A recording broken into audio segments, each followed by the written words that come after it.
So if the law doesn't apply to those workers, surely you should be asking for the furlough money back.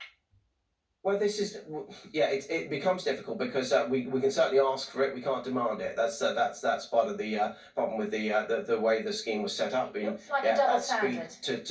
it is look, it is double standards. I totally agree with you. What we can look at though, Susanna, is the relationship which absolutely has changed, needs to change with P&O ferries and indeed DP World, with in terms of future contracts, future relationships with government. That's absolute. We're absolutely robust on that. And just finally, I mean, you act as if, it's all out for your control. You are a minister in a government which can introduce legislation to change the law on this.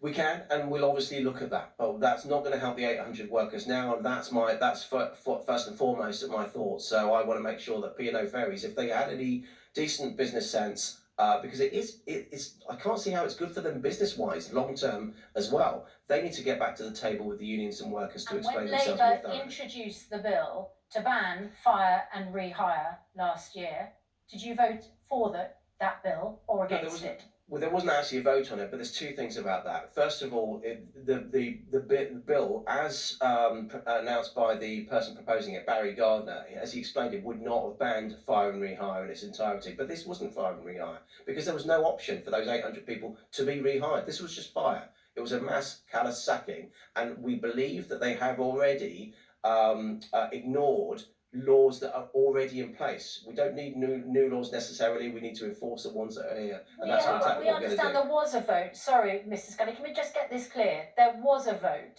and Conservative MPs were voted against that bill. Are you saying there was never a vote there held? wasn't a vote. It's a Friday morning. It was a private member's bill. Yes. Last was it October, and no, there was no vote on it because of the way private members' bills work on a Friday. So it ran out of time effectively. And if we check that, you're telling the truth about that vote? Because we've put that to other ministers who've confirmed that they voted against it. Well, no, I mean, I spoke at length with Barry Gardner on that Friday. So unless there was another motion, there might have been an opposition motion on it, but in terms of that legislation that Barry Gardner proposed, there was no vote on that. Whereas we don't know the answer, I'm going to move on to a different subject. You're part of the Ministry for Business and Energy. I'm giving you evidence later today to the Business and Energy Select Committee on Energy.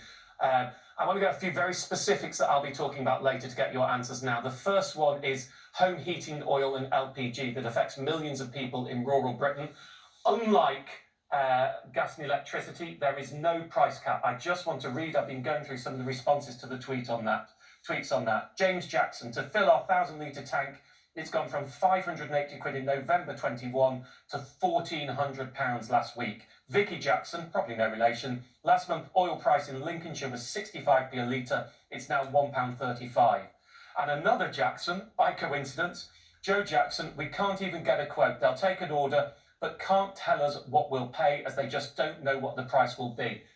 Why isn't heating oil and LPG under a price cap? Why isn't there any regulation? They are not governed by Ofgem. And this isn't new. I've been saying this for a decade, but now it's coming home to roost. Are you going to do something about it? Well, this is something we'll definitely. I've been listening to people citing exactly the same sort of increases in their heating oil. And it's definitely something we'll take away. I will be speaking to my colleague, the Energy Minister, Greg Hands, later on today about this, relaying that to him. We absolutely want to make sure that we're leaning in primarily to domestic consumers, first of all, to tackle these kind of areas which aren't covered by the price cap. But there's also small businesses, which comes under my portfolio, who also have real pressures at the moment. We want to make sure we can see what more we can do to support them through this. It's nice to hear you nod and agree, but this problem has been around a decade. There are many holes in the price cap. There are people in home heating networks where they are actually getting domestic gas and electricity, but because it's supplied centrally, it's a business tariff. There's nothing going on there. We've got a spring statement tomorrow. I presume I shouldn't be expecting any help for people on heating networks or on heating oil or LPG in the spring statement tomorrow. If you're asking, you're only going to go and talk about it today. Not new. I've given evidence on this years ago, to be honest. No, Martin, I mean, you'll be giving your evidence. I'm not the Energy Minister. I'm not the Chancellor. So what the Chancellor does tomorrow is he will be really looking at the public finances as a whole. He's already said that he's not able to help absolutely everybody, but he always tries to flex and work through what more he can do, given the holistic view on public finances. He's proved that he will flex over the last 2 years. I've no doubt he will be able to flex given the extraordinary circumstances that we're in with these headwinds coming in from many different areas around on global issues. But I can't give you any advanced on what the Chancellor is saying because obviously he's keeping that close to his chest. What you can do though is within your department we need proper regulation that just does not exist in heating oil and LPG. Now you did mention small business, it's not something I cover in my day job, but small businesses are being crippled by electricity bills. Even schools are struggling because of the huge cost of heating the buildings, especially when they're trying to keep windows open due to COVID. You are the small business minister. What are you going to do to protect small businesses from the huge rise in energy bills that could affect people's jobs when they can't afford to employ them anymore?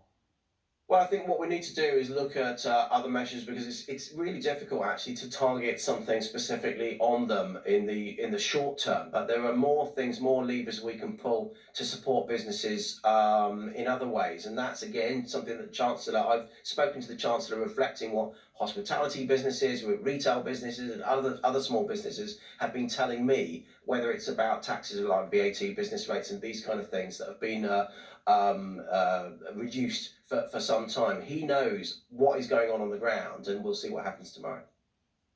Well, thank you very much. It's interesting, isn't it? You have a voice, you put it forward, you're a minister, but you're still waiting to hear what's going to happen tomorrow, like the rest of us, by the sound of it. Yeah, I've just used that time, Mr. Scully, if you'll forgive me, just to look up what happened with the fire and rehire bill. I just came across this article from one of the newspapers at the time. Ministers have scuppered a Commons bill that would have stopped the practice of companies firing staff and then rehiring them on worse pay and conditions, saying that while they oppose such actions, legislation was the wrong way to respond. The decision prompted anger from opposition parties and unions, with the TUC saying the government had chosen to side with bad bosses. One minister spoke for more than 40 minutes in the chamber, ensuring the private members' bill ran out of time and would not progress beyond its second reading.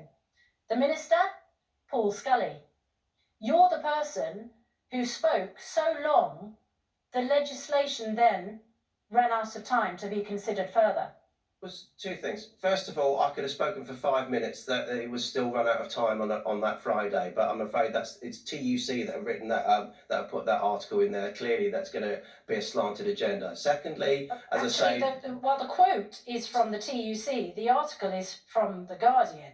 The TUC say you are siding with bad bosses. If I can finish then, if I can answer the question. First of all, I could have spoken, as I say, for 5 minutes. I didn't speak anywhere near as long as Barry Gardner, the proposer of the bill. Barry Gardner himself said that he would not have banned fire and rehire, but that even though that was the campaign that he ran alongside that. But what the bill would have done, it would have actually meant that a lot of businesses that needed to restructure in a fair way because of the financial situation they were in would not have been able to do so as flexibly. So likely it would have led to more job losses at the end of the day. I'm more about protecting jobs so that people can actually be still in work and look for other jobs or actually have that negotiating position rather than summarily sacked, which is what we saw yesterday. And if that bill had come through, I suspect you would have had more behaviour like P&O, not less. Are you going to introduce your own legislation so that you're on the side of the good employees and not the bad bosses? Yeah, what we're looking at the moment is ways. We've already strengthened the guidance through ACAS, who look at this. We're also seeing what more we can do around that area. Now,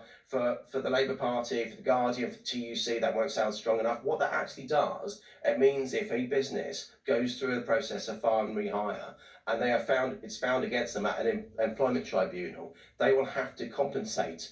That will be the compensation that they'll have to pay will be taken into account. It'll become far more expensive to do the wrong thing. That in itself is a powerful deterrent. It's a shame we didn't do that in time to help the P&O ferries workers. It wouldn't have actually necessarily happened, Susanna, because of the international jurisdiction. That's why we're trying to get the answers. Paul Scully, thank you very much indeed for your time this morning. I suppose